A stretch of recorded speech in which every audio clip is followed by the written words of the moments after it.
Much, ladies and gentlemen, I appreciate very much the opportunity to address you. I am the fourth-time Prime Minister of a small, proud country in the center of Europe, Slovakia. I would like to open my speech by paying honor to one of Slovaks living in the United States. His name is Michael Strank. Sergeant Michael Strank served in the US Marine Corps during World War II and commanded a squad of soldiers on the Pacific island of Iwo Jima. And it was the very same squad that raised the victorious American flag on Iwo Jima exactly 80 years ago on February 23, 1945. A photograph from that event became the inspiration for the Marine Corps War Memorial in Arlington. I was in Arlington today and bowed before Michael Strank's grave. In doing so, I paid my respect not only to him, but to all American soldiers who fought and died in the Second World War. The contribution of American troops to defeat the fascism is unquestionable. Please do not allow new Hitlers to arise. Please do not allow anyone to question the horrors of the Holocaust. Thank you very much. Ladies and gentlemen, we can celebrate the 80th anniversary of the end of the Second World War by stopping the senseless killing of Ukrainians and Russians in Ukraine. The energy and determination with which your President Donald Trump has entered into the peace process in Ukraine is admirable. He has many supporters in Europe for his directness and for spreading the truth. My good friend, Hungarian Prime Minister Viktor Orbán, recently complained, with a smile on his face of course, that he has been trying to hold a mirror up to the European Union for years and that the process has been extremely slow. And then Donald Trump comes along and manages to do it in a matter of days. If you will allow me, I also join Viktor Orbán in this complaint today, again with a smile on my face, of course. If there is one thing Europe needs today, it is the truth. If there is anything Europe needs ever more, is the diversity of opinion and respect for it. The politics of only one single correct political opinion is devastating us and has serious practical consequences. If you go against the current, you are excluded and punished. Between 2020 and 2023, criminal law was brutally abused against the Slovak opposition, of which I was the leader. I myself was charged 4 times for political activity, illegally monitored and violated. However, the institutions of the European Union remained silent because they had a submissive and a vassal government in Slovakia. Ladies and gentlemen, no one is disputing that Russia's use of military force in Ukraine was a violation of international law. However, Russia had serious security reasons for doing so because it has long been misled on the issue of NATO enlargement. The conflict could have been brought to an end shortly after it began. The absolute majority of the European Union member states, with the exception of Slovakia and Hungary, have endorsed the idea that the war in Ukraine should be used to weaken Russia politically and economically. Ukraine has been the victim of a bad strategy.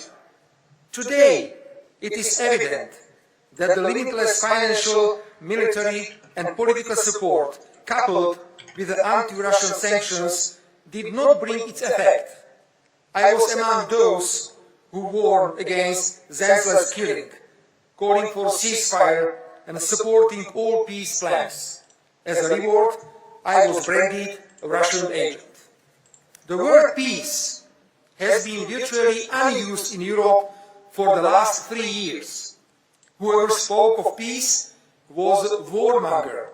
Whoever supported the war in Ukraine was a peace activist. Ladies and gentlemen, your president is doing Europe a great service. He is bringing truth and we all hope peace back to Europe. The attitude of the major European players and of President Zelensky of Ukraine therefore comes as an unpleasant surprise to me. They are pushing themselves to the US-Russian peace negotiation table, even though for 3 years now they have and still do openly support the war in Ukraine. More and more, it seems that President Zelensky actually needs this war. When there is war, there cannot be democratic elections. Zelensky is particularly worried about that. Let us recall in what a favorable situation Winston Churchill lost the 1945 election in Great Britain. When there is a war, it is difficult to investigate where a huge part of the funding given to Ukraine ended up, where an enormous number of arms ended up. When there is a war, Zelensky knows that he has total support of the European Union. I say all this quite openly, as Prime Minister of Slovakia, a country which is bordering Ukraine. Yes, we have to recognize that peace is being negotiated at a time when Ukraine is very weak. That is also why the proposals may come out of the negotiations may not correspond to the idea of a just and sustainable peace for Ukraine and its territorial integrity. However, Europe should in any case help the US President to end the senseless killing in Ukraine as quickly as possible and not hinder him from achieving this goal. Ladies and gentlemen, I have spoken many times today about the truth, respect for different opinions. It is particularly dangerous when the response to a different opinion is not just to ignore or disrespect it, but when the opponents reach for radicalization and violence. Such dangerous radicalization is now typical for liberal and progressive ideologies, which in addition to this new quality of political conduct promote abnormalities in everyday life and present them as normal and healthy. Let the attempt to assassinate your president or me be the proof of my claim. I grew up in a regular family where my father worked as a worker in a furniture factory and my mother as a shop assistant. Our lives were dominated by straight talk, common sense, respect and consideration for others. I brought a strong social sense from my family, and as an ordinary person, I openly espouse all the values associated with the common sense and the normality.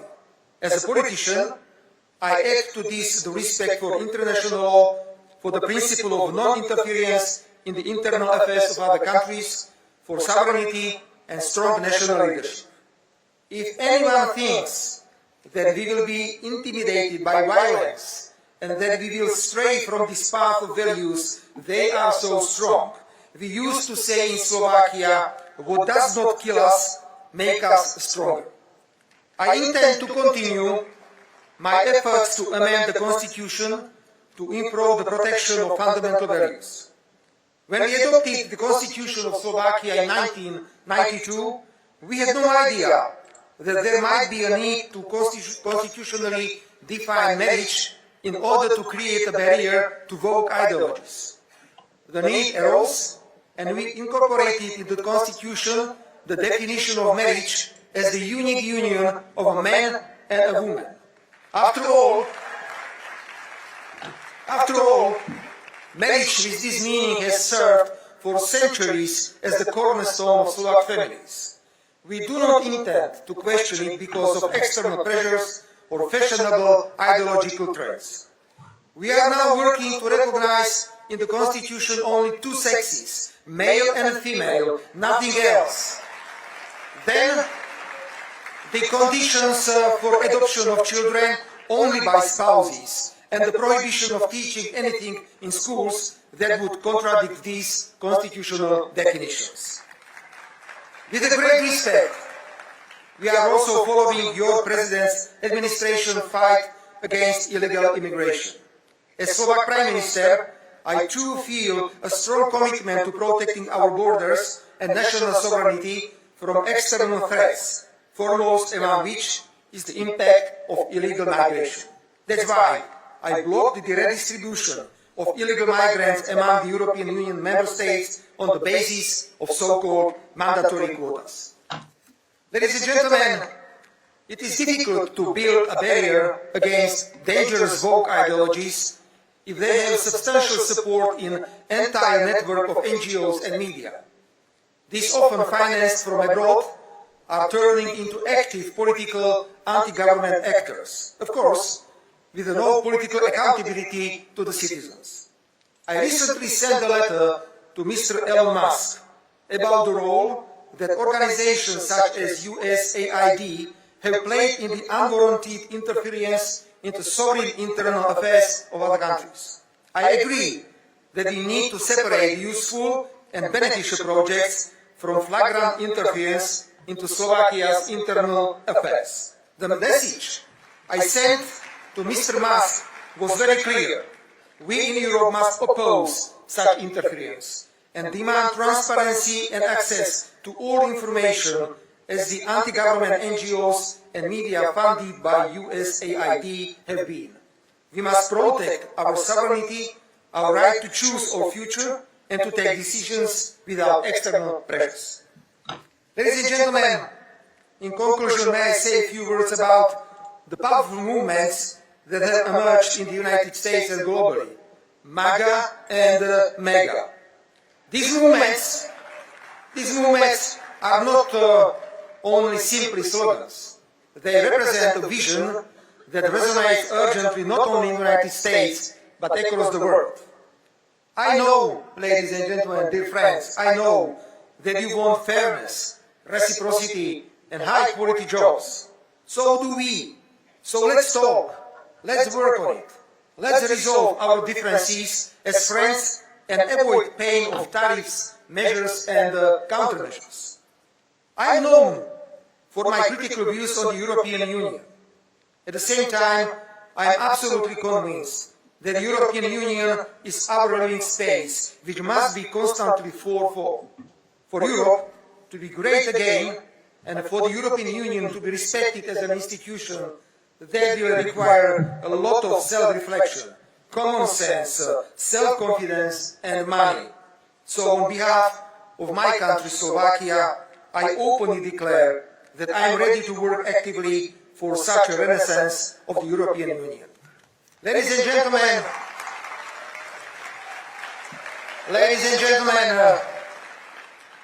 just as the Slovak Michael Strank stood side by side with his American friends on the island of Iwo Jima in February 1945, Slovakia stands next to the United States and the United States next to Slovakia. I appreciate President Donald Trump's pragmatic approach and his clear focus on American national interests. This is exactly what each and every one of us should be doing. Slovakia's national interests, that's my homework. The United States are a key strategic ally and partner for us, and we are interested in deepening this partnership. I very much look forward to working with the new US administration, and on behalf of Slovakia, I guarantee an open and frank dialogue. Let us be proud. Let us be united. Let us defend our values. I thank you all, and I express my conviction that the next time you meet the name of my country, Slovakia, you will remember this day.